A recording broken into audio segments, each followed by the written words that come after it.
Egun hon eta eskerrik asko hemen gurekin izateagatik Estine eta bion artean prestatu dugu aurkezpena eta bion artean ere azalduko dizuegu. Hasiko naiz, gero pasako diot hitza Estineri eta bukaeran hartuko duni berriro hitza. Gasteizko, lehenengo eta behin kokatu nahi dugu apur bat proiektu hau. Gasteizko udalak orain dela 9 urte onartu zuen bere lehen EBPN, bere lehen Euskara bizi berritzeko plan nagusia. Eta onartu zuen gainera hau batez, Gasteizko udalean 27 zinegotzi dira, 5 talde politiko eta 6 alderdi politiko garai hartan, eta hau batez onartu zen. Hau da, guk udalean asko landu izan dugune balioetako bat. Gero iritsi ginen, honekin, ezta? Hau da apur bat gidoia, bion artean landuko dugun gidoia. Ni hasiko naiz hitzarmen eta azterlanekin. Esan dudanez, EBPN onartu zen 2004 urtean eta 2006 urtean tokatu zitzaigun ostalaritza eta merkataritzaren esparruan EBPN esaten zirenak abiaraztea. Eta hasi ginen geure buruari galdezka, nola bideratuko genuen hori, kontuan genituen hemen orain denbora gutxi kepak aipatu dituen lainoak eta odeiak, eta horregatik pentsatu genuen egokia zela aterkion bat izatea, eta erreferentziazko eragileak izatea herritarren gana eta merkatari eta ostalarien gana iristeko. Orduan hasi ginen hitzarmenen bidea orrazten. Udalaren barruan bagenituen bi tresna propio, batetik hizkuntza ofizialen ordenantza eta gero 2004 urteko EBPN. Orduan, hortik abiatuta eman genuen lehenengo pausu izan zen hitzarmen bat izenpetzea udalaren, merkataritza ganberaren, ostalarien eta merkatarien federazioetako buruen artean. Orduan hemen hitzartu zen Gasteizko udalak, ganberak eta federazioek Euskara sustatuko zutela merkataritzaren eta ostalaritzaren esparruan eta hainbat zerbitzu eskainiko zizkietela ostalariei eta merkatariei. Hau izan zen lehenengo pausua. Gero bestetik Gasteizen Arabako Foru Aldundia dabil eta Zebilen euskara sustatzen eta beste hitzarmen bat izenpetu zen Arabako Foru Aldundiaren eta Gasteizko udalaren artean. Hizkuntza politika koordinatzeko eta merkataritza eta ostalaritzaren esparruan sustatze lanak martxan jartzeko. Gero bestetik, batetik lortua genuen babes bat, abiapuntu sendo bat, azken batean erreferentziazko eragileak proiektuaren atzetik zebiltzalako, bai udalaren agintari nagusia, baita merkatarien eta ostalarien solaskide naturalak. Orduan, geure buruari planteatu genion erronka izan zen, azterketak egitea. Planteatu genituen bi azterketa. Lehena, aztertuko zuen merkatarien egoera, eskaintzaren egoera, eta bigarrena bezeroen egoera, eskariaren egoera. Orduan 2007 urtean hasi ginen lehenengo azterketa honekin, eta atera ziren datuak ez ziren beste mundukoa, baina zirenak ziren. Merkatari eta ostalarien artean hori ikusten duzuenez 15% zen euskalduna eta 10% euskaldun hartzaia. Eta gero, euskararen presentzia zen 10% errotuloetan, gaztelaniarekin batera, normalean. Gero, merkatariek eta ostalariek bezeroekin erabiltzen zituzten paperetan 4% batean agertzen zen euskara hutsa oso gutxitan, normalean gaztelaniarekin batera, eta gero ahozko erabilera zen 2% ingurukoa. Eta gero jarreren aldetik, azterken honetan batetik aztertu genuen zein zen merkatarien eta ostalarien eta euren negoziotako hizkuntza egoera, baina baita ere planteatu genien aurrera begira udalak eta hartu zitzaken hainbat neurri baloratzeko, ezta? Gure lana apur bat orientatzeko. Orduan, jarreren aldetik, hor agertzen zena zen, jarrera nahiko apala zela, baina kontrako jarrerarik ez genuen detektatu. Eta gero, enpresak planteatu zizkien hainbat galdera, hainbat aukera eta baloratzeko, eta hor esaterako, 82 agertzen zen udala euskara sustatzearen alde. 145 importantea ikusten zuten euren dendetako langileek euskara jakitea. 25 uste zuen importantea zela negozioen irudirako euskararen presentzia izatea. Bezeroekiko harremanetan 18ak uste zuen importantea izango zela. Eta gero bazen 3% batek uste zuena euskara izan zitekela faktore bat bezero gehiago lortzeko. Ikusten denez, jarrerak oso orokorrak zirenean, 1% handiagoa zen, baina zehazten genuen neurrian eta eskakizun maila altuagoa zenean, 1%koa gutxitu egiten zen, hori normala da. Eta gero 2010 urtean egin genuen bigarren azterketa eta kasu honetan bezeroen gana jo genuen. Eta hor hainbat ondorio agertu ziren azterketa horretan, eta hor esaten denez, euskaraz egin alizatea establezimendu aukeratzeko lehen arrazoia, baina egon hor dago. Eta gero hemen bezeroi eskatzen zitzaien egiten hauek baloratzeko.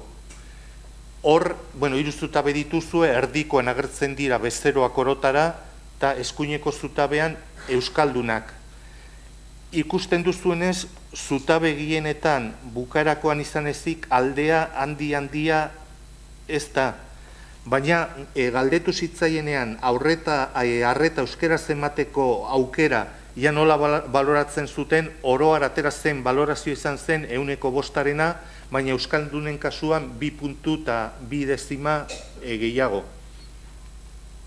Orduan, hemen argi dago aukera bat dagoela. Eta, segurazki, merkatariek eta ostalariei euren buruari egin behar dioten galdera da, euskara erabilita, euskararen presentzia aregotuta nire negozioan, bezero gehiago horik lortuko dut? Segurazki, baten batzuk gehiago lortuko ditu. Asko, segurazki ez dira izango.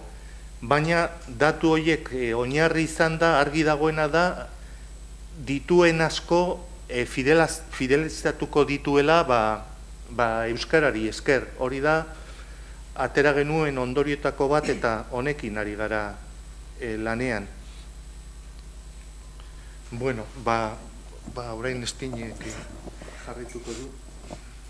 Patxik esandako moduan, horri heldizion udalak fidelizatzeko elementu edo bereizgarri bat izatea euskara. Orduan hori zelan saldu, neurri baten, udaletik merkatariari, edo zelan saldu merkatariari, gero merkatariak bere salmenta prozesu horretarako plus bat edo balio bat izan dadin.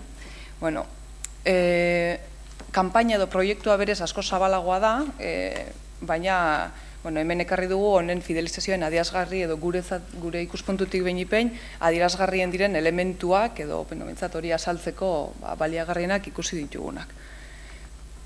Eta horretan, kampaina bi dira, merkatarientzako bideratutako mezu bat, eskerrik asko mezua, eskerrik asko horretatik, eta gero bestea giro honean ostalarientzako. Hortaz, kanpainen xedetaldea, merkatariak eta ostalariak.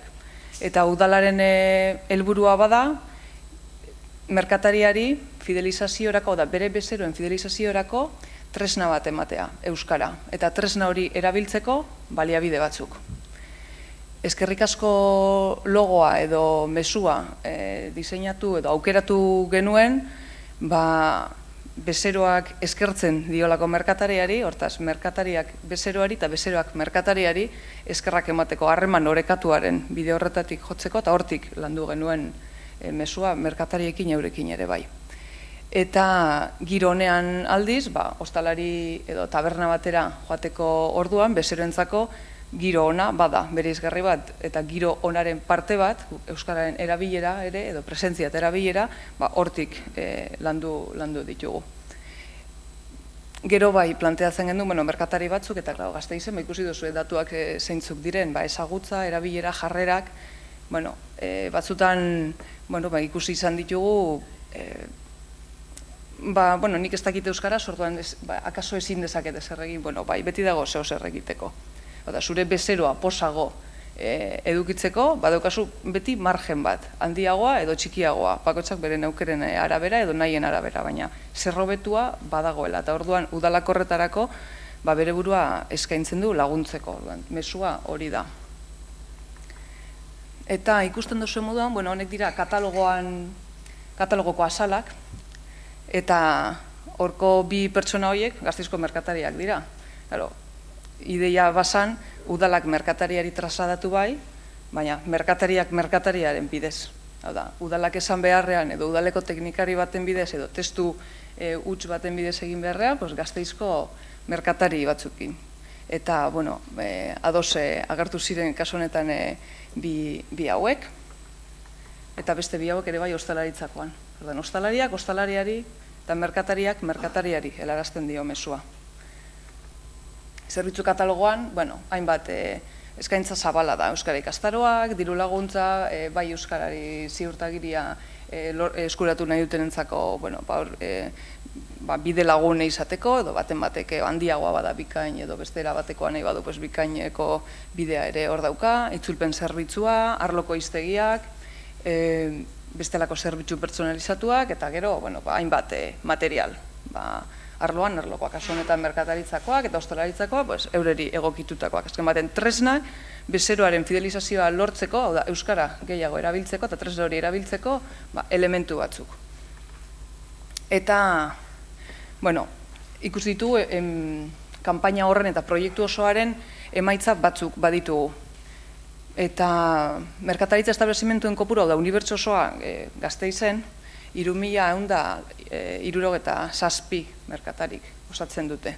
Horretatik, 4 urte bueltan, gutxi gora bera, 2.551 bizitatu dira aurrez aurre. Mezu hori aurrez aurre trasladatu da.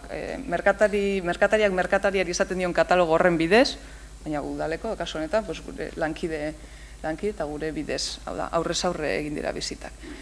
Merkatarien kasuan zerbait eskatu dute, horretatik 868. Batzuk eusasko edo zerbitzu asko, eta beste batzuk, akaso kartel bi edo dena delakoa. Laurdenak, bitxi gora bera. Ostalaritza establezimentuen unibertso osoa 807 osatzen dute. Horretatik 403 bizitatu dira, eta zerbait eskatu dute 75. Bostenak, esan daigun. Esan behar da bai, merkataritzakoa harinago hasi zela, eta ostalaritza 2012an. Ikusi dugu evoluzio bat. Denporan, mezu hori edatzen joan dela merkatarien artean, eta orduan zerbait eskatzeko edo proiektuan parte hartzeko jarreraetan, edo behintzat gu pertzepzio hori badaukagu aldaketa bat egon dela, zero zelango zirimiri efektu bat. Orduan, espero dugu, edo guk hori gure hipotesia bada behintzat, ostalaritzan ere aurrerago eskaera handitzea, zerbait eskatzen duten horren multzoa handiagoa izatea. Lehenengo urtetik edo lehenengo 2 urtetatik 3. edo aurrera begirakoetara gehiago izatea proiektura nolabaiteko lotura edo atxikimendu bat adierazten dutenak. Emaitza kuantitatiboak horrek. Eta emaitza kualitatiboetan Gogoeta talde bat osatu da, 10 merkatari ostalarik osatzen dute hori, eta, hasiera baten, oso argi euren aldetik zer egin zezaketen, edo zertarako gogoeta talde bat, zer eskatu bakoitzaren lekua, horrek ibilbide bat egiten ari da talde traktore hori, eta badaude, euren burua, traktore lan hori egiteko eskaini duten merkatariak. 10 inguru, 10 lagun horrek, euren burua, euren ahotik esan dute, zer gehiago egin dezakegu guk, merkatariok, beste merkatari batzuei adierazteko, honek merezi duela, bezero batzuk posago eukiditzakegula, ordaz gure zerbitzuaren kalitatean balio bat dela. Patxik aipatzen zuen, aspaldi egindako ikerketetan, eta hau, hasieran hasi zanean, Gasteizko merkatarien lehenengoko bilera edo proiektua martxan hasi aurreko mesua edo euretaz datzen zutena, guk Gasteizen merkatariok behar duguna da, gutxienez, zer egiten badugu, kontrako jarrerarik ez izatea, hau da, babes bat. Eta hortik hitzarmenan, aipatzen zituen hitzarmen horrek, aterki hori. Hortik, ona iristeko, ibilbidea, badira hor urte batzuk, baina, ibilbidea hori da. Nahi baino motelagoa akaso? Akaso bai. Segun ze ikuspuntutatik merkatari batzuntzako, igual, bizkorra da, hori pertzepzioen arabera. Eta, aipatzeko talde traktore horrek, EBPN berriaren ebaluazioan eta bigarren hurrengo plangintzaldi honetako diseinuan eta parte hartu duela. Esan duten hori, koherentziaz betetzen ari direla. Ez bakarrik momentuan esan, edo beste, euren burua horretan prozesu guzti horren barruan kokatzen dutela, eta euren burua horren elementu importantetzat ere badutela ikusten dute. Eta hau da eurak bidaltzen dituzten mezuak gaur egun euren hitzak dira, beste merkatari batzuei topaketa edo beste batzutan egin dizkietenak, eta hori da guretzako garrantzitsuena, guk trasladatzen ibili beharrean edo guk ustez mesua bideratzeko kanalik zuzenena izan arren norbera joatea, ez da iristen kasu batzutan hori, merkatariak merkatariari esan da, edo ostalariak ostalariari, sakonago iristen dela ikusten dugu, eta bere egin dute proiektuaren parte hori. Eta aurrera begirakoak, Patxik udaletik. Bai. Esan digute 2 minutu baino ez ditugula, azken diapositiba da, orduan alde horretatik nik uste beteko dugula aurretik markatutakoa. Hemen ikusten denez, 2 arlotan ibiliko gara hemendik aurrera ere. Batetik komunikazio eta irudiaren mailan, eta gero bestetik presentzia ezagutza eta erabilera handitzen zerbitzuen mailan. Uste dugu oso importantea dela daramagun edo dugun filosofia, alegia, protagonismoa eman behar zaie behar dutenei. Aipatu ez dugun kontu bat eta oso importantea dena gure iritsiz da, udalak merkatarien federazioarekin duen hitzarmen berezi bat urtero berritzen dena euskararen esparruan sari bat emateko. Federazio horrek urtero antolatzen ditu 6 bat sari, berrinkutzan nabarmendu denari, gazteenari, dena delakoari, eta uste dugu oso importantea dela federazioa berak bere afiliatuei ere eskaintzea sari bat euskararen aldeko sustapen lanetan nabarmendu direnei. Azken batean euren solaskide naturaletatik edo jaso behar dituztelako mezuak merkatariek eta ostalariek. Udalaren papera da bigarren mailan batean egotea, zerbitzu hornitzaile izatea, baina argi ustea merkatari eta ostalariei erritmoak eta haiek markatzen dituztela euren beharren eta euren aukeren eta euren nahien arabera. Eta besterik ez, gure aldetik eskerrik asko.